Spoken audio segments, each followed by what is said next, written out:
നമസ്കാരം. ADGP MR Ajith കുമാറിനെതിരായ ആരോപണങ്ങളിൽ കോടതിയുടെ ഇടപെടൽ കാത്തു നിൽക്കുകയാണ് സർക്കാർ. മുഖ്യമന്ത്രിയുടെ വിശ്വസ്തനായ ഉദ്യോഗസ്ഥനെതിരെ തിടുക്കത്തിൽ വകുപ്പ് തല നടപടിയെടുക്കാൻ സർക്കാരിന് പക്ഷേ താൽപ്പര്യമില്ല.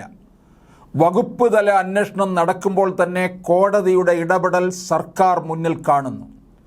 അജിത് കുമാറിൻ്റെ സ്വത്ത് സമ്പാദനത്തിൽ അന്വേഷണം ആവശ്യപ്പെട്ട് ഹൈക്കോടതിയിൽ പൊതു താൽപ്പര്യ ഹർജി എത്തിയിട്ടുമുണ്ട്. ADGPയുടെ സാമ്പത്തിക സ്രോതസ്സുകൾ വിജിലൻസ് അന്വേഷിക്കണമെന്നാണ് ഹർജിയിലെ ആവശ്യം.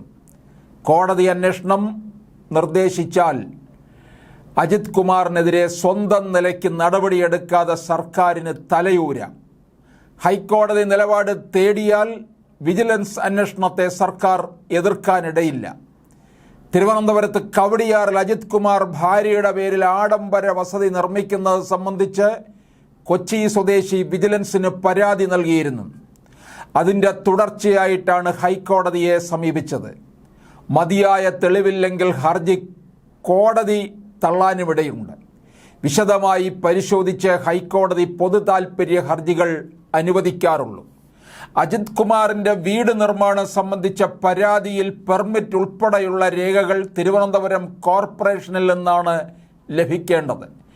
PV അൻവർ MLAയുടെ ആരോപണവും അത് സംബന്ധിച്ച മാധ്യമ റിപ്പോർട്ടുകളുമാണ് ഹർജിക്കാർ ചൂണ്ടിക്കാട്ടുന്നത്. വിജിലൻസിന് ലഭിക്കുന്ന പരാതി അന്വേഷണ അനുമതിക്കായി ഡയറക്ടർ സർക്കാരിന് കൈമാറുകയാണ് പതിവ്. എന്നാൽ കോടതിയിൽ ഹർജി വന്നതോടെ സർക്കാരിന് സമ്മർദ്ദം ഒഴിവാകും. ആരോപണ വിധേയനായ അജിത് കുമാർ മുഖ്യമന്ത്രിയെയും DGPയെയും കണ്ട് വിശദീകരണം നൽകിയിരുന്നു. അൻവർ വീണ്ടും ആരോപണങ്ങൾ ഉന്നയിച്ചതോടെ അന്വേഷണം ആവശ്യപ്പെട്ട് അജിത് കുമാർ തന്നെ മുഖ്യമന്ത്രിക്ക് കത്ത് നൽകിയതായിട്ടാണ് സൂചന.